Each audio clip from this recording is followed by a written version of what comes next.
आंबट गोड तिखट चिंचगुळाची आमटी आमच्या घरात सर्वांनाच आवडते आणि ती भाकरीबरोबर फारच छान अप्रतिम अशी लागते। तर आज आपण बनवत आहोत, तुम्हाला तर माहिती झालं असेल, आंबट गोड तिखट चिंचगुळाची आमटी। त्यासाठी मी इथे अर्धी वाटी मुगाची डाळ घेतलेली आहे, अर्धी वाटी मसुरीची डाळ घेतलेली आहे। ह्या दोन्ही डाळी एकत्र करून आपण स्वच्छ पाण्याने 2 ते 3 वेळा धुवून घ्यायच्या आहेत आणि कुकरमध्ये त्या आपण शिजू घालत आहोत। कुकरमध्ये डाळ शिजू घातल्यानंतर 5 मिनिटं आपण कुकरचं झाकण न लावता डाळ शिजत असताना त्याच्यावरचा जो फेस आलेला आहे तो आपण काढून घेणार आहोत। तर तुम्ही बघू शकता इथे मी पाणी घातलेलं आहे आणि आपली डाळ आपण गॅसवर ठेवत आहोत आणि इथे जो फेस आहे तो मी काढून घेत आहे। डाळ व्यवस्थित अशी खळखळ उकळल्यानंतर आपण त्याच्यामध्ये 1 टोमॅटो कापून टाकणार आहोत आणि अर्धा चमचा तेल मी ह्यात घालत आहे। तेल ह्यासाठी की डाळ छान मऊ शिजते आणि ती ओतू देखील जात नाही। दोन्ही गोष्टी घातल्यानंतर कुकरचं झाकण आपण लावून घ्यायचं आहे आणि 3 ते 4 शिट्ट्या होईपर्यंत ही डाळ शिजून घ्यायची आहे। डाळ लगेचच शिजते, त्याच्यामुळे 3 शिट्ट्यातही डाळ छान गाळ अशी शिजून तयार होते। तर इथे आपली डाळ शिजलेली आहे, आपण ती एकजीव करून घेणार आहोत। व्यवस्थित डाळ घोटून घेतल्यानंतर आपण लगेचच आमटीला फोडणी देऊन घेणार आहोत। तर इथे मी डाळ घोटली आहे आणि गॅसवर एक पातेलं ठेवलेलं आहे। पातेलं तापूपर्यंत मी फोडणीसाठी कांदा कट करून घेतलेला आहे। पातेल्यात आपण तेल घालायचं आहे आणि फोडणीकरिता अर्धा चमचा जिरे, अर्धा चमचा मोहरी आपण घालणार आहोत। जिरे आणि मोहरी व्यवस्थित तडतडल्यानंतर आपण फोडणीसाठी कढीपत्ता देखील इथे घातलेला आहे। तर कढीपत्ता छान तेलात तळल्यानंतर आपण जो कांदा कट करून घेतला होता तो देखील फोडणीत घालायचा आहे आणि कांदा परतून झाल्यानंतर अद्रक लसूणची पेस्ट देखील आपल्याला इथे चमचाभर घालायची आहे आणि हे व्यवस्थित तेलावर परतून घेतल्यानंतर काही आपण पावडर मसाले देखील ह्यात घालणार आहोत।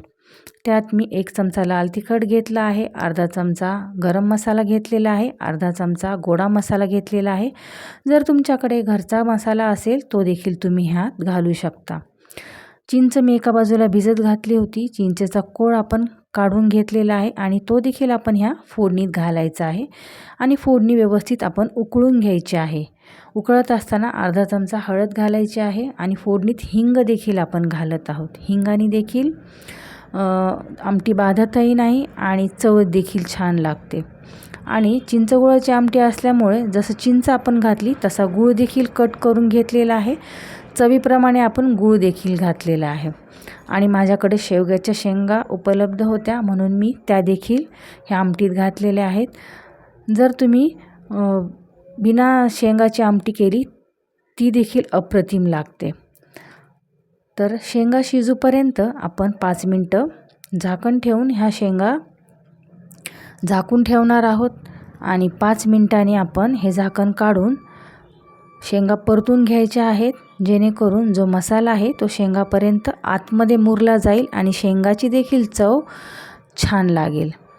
तर आपल्या शेंगा 5 मिनिटं वाफेवर शिजल्यानंतर आपण जी डाळ शिजवून घेतली होती ती फोडणीला घातलेली आहे, सोबत थोडंसं पाणी घालायचं आहे आणि चवीनुसार मीठ घालून आपण आमटी उकळण्यासाठी ठेवलेली आहे।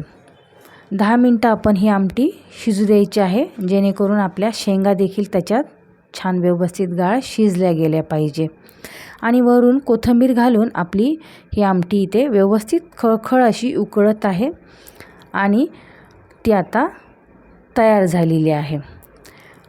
तर अशा प्रकारे जर तुम्ही ही आमटी बनवली ना तर ती भाताबरोबर खा, ज्वारीच्या भाकरीबरोबर खा किंवा चपातीबरोबर खा, तुमच्या आवडीप्रमाणे ती तुम्ही कशीही खाऊ शकता, पण चवीला मात्र ना ती फारच अप्रतिम लागते आणि ज्यांना रोजच्या जेवणापेक्षा काहीतरी वेगळं चव म्हणून पाहिजे असेल तर ही आमटी तुम्ही नक्कीच बनवून बघा आणि जर तुम्ही बनवली तर मला नक्की कमेंट करून सांगा आणि अशाच नवनवीन रेसिपीजसाठी माझ्या चॅनलला लाईक करा, सबस्क्राईब करा।